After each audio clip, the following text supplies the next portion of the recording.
Abhimanyu movies देखने वाले भाई सारे दर्शकों ने पवन मलिक मोखरा की हाथ जोड़कर राम राम और नमस्ते। भाई रोणात गांव में है। रोणात गांव की जो स्टोरी है वो मैंने पहले भी अपने चैनल पर दिखाई है कि भाई ये गांव आज भी अपने आप को गुलाम मानता है। ये खुल के ये कहते हैं कि भाई हम आज़ाद नहीं हैं। आज भी इस गांव में जो हमारा राष्ट्रीय ध्वज है तिरंगा वो नहीं फहराया जाता और शायद इस साल भी नहीं फहराया गया। रोणात गांव में कई सालों से संघर्ष जारी है। ये सरकार के साथ अपनी मांगे रखते रहे हैं, लेकिन सरकार ने ये खुद कहते हैं भाई इनको अनदेखा किया है। चाहे उसमें बड़ी बड़ी सरकारें इंदिरा गांधी से लेके मोदी तक आ लिया, इन्होंने किसी को नहीं मतलब भाई हर किसी के सामने इन्होंने अपनी मांगे रखी हैं, लेकिन कोई पूरी नहीं हुई। ये गांव कहता है रोणात गांव। और अब जो फिलहाल जो मैटर है, रोणात गांव ने अपनी इन्हीं मांगों के लिए एक धरना प्रदर्शन स्टार्ट किया अपने गांव में।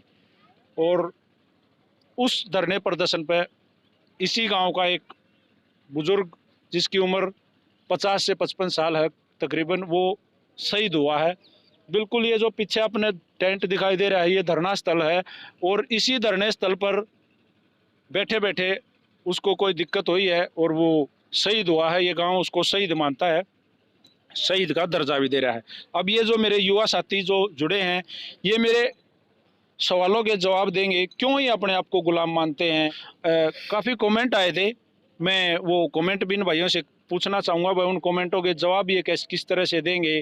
और सबसे पहले तो मैं इनको राम राम करना चाहूँगा, और राम राम के बाद पहले ये जो मामला हुआ है, ये जो भाई शहीद हुआ है, इसके बारे में जानना चाहूँगा। कमेंटों के बारे में हम बाद में जाएंगे। सबसे पहले भाई सबको मेरे राम राम। हाँ, राम राम जी, राम राम। अभिमन्यु मूवीज़ पे आप सबका स्वागत है। सर एक बार मैं चाहूँगा, आप सब तो आगे खड़े हो, सारा हाँ जी। ठाडे भी लागो हो, हाँ जी। तो अपना परिचय हमारे दर्शकों को दो। मैं राम प्रसाद कौशिक जी, गांव रोणात का ही वासी हूँ। और मैं आपको बताना चाहता हूँ, जो ये धरना 10 अगस्त 2022 को शुरू हुआ था, और सरकार से मांगे थी हमारी कि हमारी जो ज़मीन जो अंग्रेज़ों ने नीलाम कर दी थी 1857 में दमनकारी नीति के तहत जो न, तो वो हमारी वापस दी जाए, और एक फ्रीडम फाइटर का हमें दर्जा मिले, क्योंकि यहाँ बहुत से लोग मारे गए थे। ये तो मुख्यमंत्री जो आए थे 23 मार्च 2018 को, उन्होंने अपने मुख से बोला था, सारी बातें बताई थी। शिक्षा मंत्री ने भी बहुत धाड़ के बोला था गांव के बारे में। तो हम तो ये चाहते हैं कि ये 17 तारीख को 10:30-11 बजे के बीच में धरने पर बैठे हुए, संतलाल नाम इनका, सुनोप श्री रिसाल सिंह दानक समाज से ताल्लुक़ रखते हैं, तो ये धरने बैठे थे, अचानक इनकी यहाँ पर शहादत हो गई। तो अब 3 दिन हो गए, आज 20 अगस्त है आज 2022। तो बहुत से नेता लोग भी यहाँ पर आए हैं, अफसर भी आए हैं, तहसीलदार साहब और एसडीएम साहब भी आए हैं, एडीसी साहब भी आए हैं यहाँ पर। तो गाँव से पूछ रहे हैं कि भी तुम ये डेड बॉडी जो रखी हुई है आपने, ये शहादत दी हुई जो ये यहाँ पर रखा हुआ है, आपने क्यों रखा हुआ है? आप क्या मांग करते हो? बताओ। बिल्कुल। तो हमारी मांग तो देखो पहले भी यही थी, सीएम साहब से आए थे जब, 2 ही मांगे थी हमारी। एक तो हमारा जो ज़मीन है हमारे बुजुर्गों की, वो धरती माता के समान देखो मानते हैं हम धरती माता को जो ने, और उस टाइम यही था, सोरस ज़मीन जैसे जोत के अपना गुजारा करते थे। तो अंग्रेज़ों के खिलाफ लड़े 1857 में क्रांति में, तो ये हमारा नेतृत्व किया हमारे गांव ने, तो ज़मीन हमारी छीन ली गई, नीलाम कर दी गई जैसे जो। तो एक तो वो हमें वापस मिले, वापस कहाँ मिले? ये प्लाट हिसार के अंदर 57 प्लाट, एक प्लाट 12.5 एकड़ का 57 प्लाट जो थे ये अलाउट किए गए थे वहाँ पर, तो वे उन पर हमारा कब्जा नहीं मिला हमें।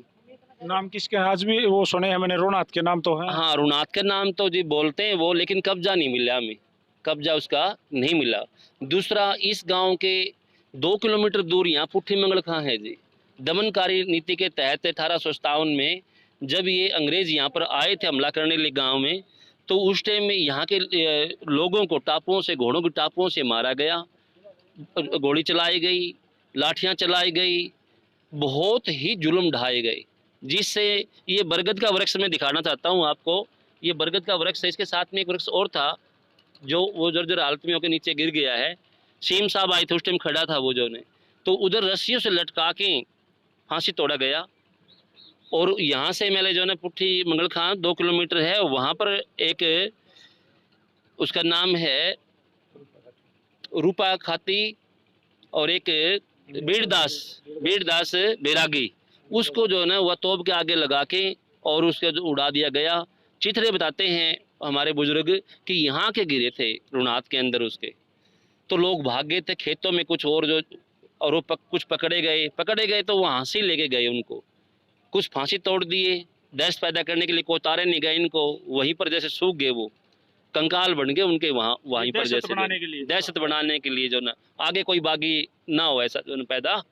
तो फिर वहाँ हंसी की बात है जी, हाथ बांध दिए पीछे, पार बांध दिए और रोडलर के नीचे उनको लेटा के जैसे, और उनको पीस दिया गया। 158 व्यक्ति थे लगभग, ऐसा बताया जाता है। उस टाइम ज़्यादा संख्या होगी। तो क्या थे सारे? हाँ, हमारे गांव के पुट्ठी मंगल खां के थे जी, कुछ रतेरा से थे, बलियाड़ी से थे, जमालपुर से थे और मंगाली से थे, खरडलीपुर से थे। ये सारे क्रांतिकारियों की टीम बनी हुई थी जी, जो आज़ादी की लड़ाई लड़ रहे थे। जो कमेंट आए कि भाई उस टाइम पे कहाँ रोड रोलर होते थे, क्यों बोलते हो ये बात? प्लीज एक बार जवाब दो। ना रोड रोलर थे जी, ये गिरडे थे जी, बड़े बड़े जैसे, हाँ गिरडे थे, बड़े बड़े पत्थर होते थे, जैसे वो चलता है सिस्टम जैसे उससे होते थे जी। हमारे यहाँ गिरडियाँ भी होती है लंबे समय से, होते क्यों नहीं थे? अच्छा, लोग कहते हैं, नीचे कमेंट आए कि रोणात गांव तो पानी चोर गांव है।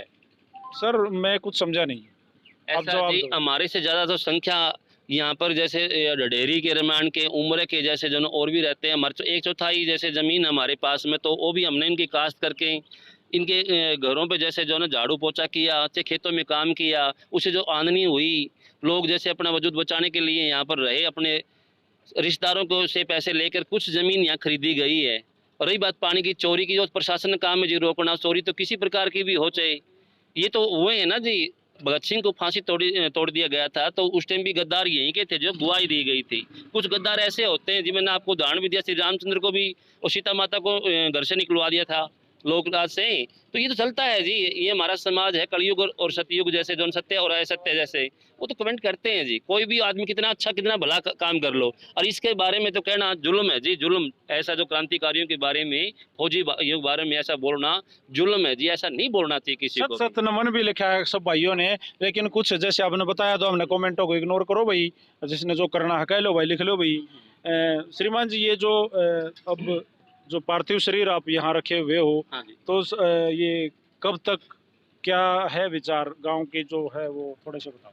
हमने जो यहाँ पर अधिकारी आए थे उनके आगे ये मांगे रखी थी कि जी हमारी 3 ही मांगे हैं।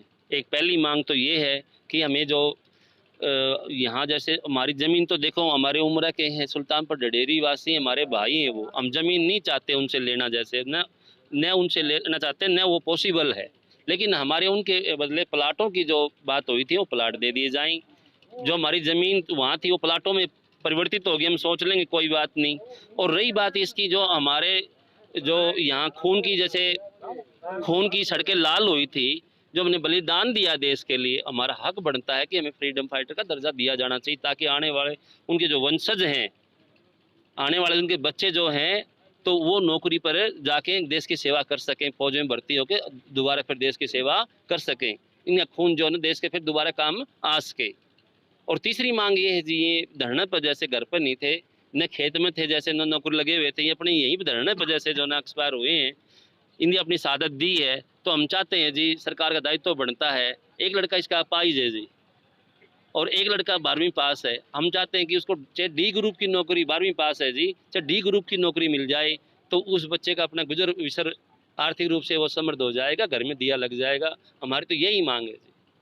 जैसे भाई शर्मा जी ने जो बातें बताई हैं वो बिल्कुल क्लियर हो गया कि भाई पूरा गांव ही नीलाम कर दिया गया था, किसी एक सिंगल घर का भी एक खूड़ नहीं बचा था, और जो गांव के अंदर की जमीन थी बस वो इनके पास रही थी। उसके अलावा 13 बीघे, मात्र 13 बीघे जमीन जो भाई साहब ने जानकारी दी वो बची थी।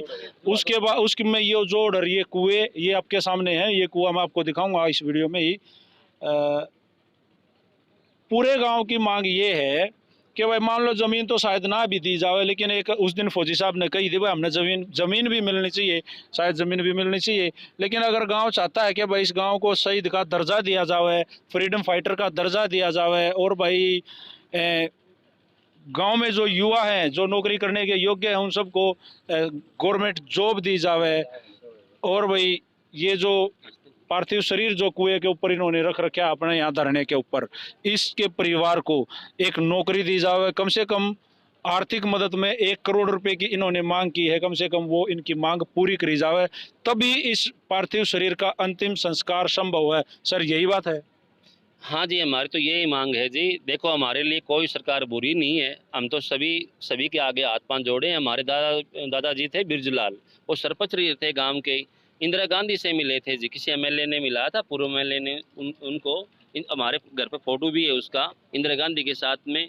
उन्होंने भी जैसे ये जो हमारे थे बंशीलाल को सरकार में थे उस टाइम, तो उनको भेजा था यहाँ 1.25 लाख रुपए दे के गए थे उस टाइम। उन्होंने ये कहा था कि भाई देखो, हमारे पास अभी खजाना खाली है, हरियाणा जो है अभी नया जैसे जो ना कि उसे अलग हुआ है पंजाब से, तो हम धीरे धीरे आपकी जो भरपाई कर देंगे। अभी खजाने में पैसे नहीं है, 1.25 लाख रुपये हम जो है एक प्रोत्साहन राशि आपको देते हैं, आप जाए जो अपनी जगह पर सही हो। और उस टाइम ये 64 लाख और 26,000 रुपये जो है उस टाइम ज़मीन की कीमत बैठती थी। उन्होंने ये माना था कि भाई ये रुपये हम आपको दे देंगे जी। तो भाई वीडियो और भी बनाओगे, गांव के बुजुर्गों से भी बात करेंगे, और बिल्कुल धरना स्थल पे भी लेके जाओगे, वो कुआं भी दिखाओगे, गांव की जो हमारी मातृ शक्ति है, महिला है हमारी, जो काकी ताई दादी, उनसे भी आपकी मुलाकात करवाओगे। मांगे आपने सुन ली, रोणात गांव में भाई, और भिवानी डिस्ट्रिक्ट में है ना ये गाँव जी? भिवानी डिस्ट्रिक्ट में रोणात गाँव में है, और भाई जो भी है वो सब कुछ आपके सामने है जी। ये हम मुख्यमंत्री से बड़ी आस लगा के बैठे हैं। देखो, भाजपा से हमारी बड़ी उम्मीदें हैं कि ये सरकार ये जो देशभक्तों के लिए बहुत ही अच्छा काम कर रही है, तो हम भी चाहते हैं कि हमें भी जैसे आज़ाद कर दें, हम भी झंडा फहराना चाहते हैं। बड़ी उम्मीदें हमें इस सरकार से जी। और आरएसएस से जैसे जो ना ये भी हम रिक्वेस्ट करते हैं इस आपके चैनल से, वो भी थोड़ा सा दबाव बनाए सरकार के ऊपर और हमारे आंसू पोंछने का काम करें। हम हाथ जोड़ के विनती करते हैं कि सर, हमने बहुत लंबा समय हो गया, यदि हमारी मांग यदि गलत है तो हमें आके सीएम जैसे जो ने या सेक्रेटरी उसका जो ने ये बोल दे, हम जो ना आगे से कभी धरना नहीं देंगे, और जैसे भी हैं हमारे हाल पर छोड़ दे, फिर आगे से हम हाथ जोड़ लेंगे, हम कभी धरना नहीं देंगे। नहीं, इनका कहना मतलब ये हो भाई, आके ये बोल दो हम भाई गलत तुम होते हैं। आप गुलाम ही ठीक हो और गुलाम रहो, ऐसा अगर वो बोल देंगे तो धरने पड़ने सब बंद, हाँ। और कल ही पार्थिव शरीर का अंतिम संस्कार हाँ, कर दिया जाए। अगर आगे से कोई मांग नहीं मांग, हाँ। फिर उसके बाद इस गांव में कोई नेता आओ भी नहीं, इनने फिर उसकी जरूरत भी नहीं, हाँ, जरूरत भी नहीं। तो भाई अगली वीडियो में मैं आपको कुआं और वो टोटल जगह है और वो धरना बुजुर्गों से भी मिलवाता हूं। तो भाई थैंक यू वेरी मच समय देने के लिए, ऑल ऑफ और जितने मेरे साथी खड़े हैं सब। न्यू चैनल का हम धन्यवाद देते हैं। हमारी जो बातें जो सुनी आपने और आगे पहुंचाने का जो संकल्प लिया है, आपका धन्यवाद। थैंक यू सारे भैया ना भाई, राम राम, जय हरियाणा, जय हरियाणवी, जय हिंद, सत्यमेव जयते।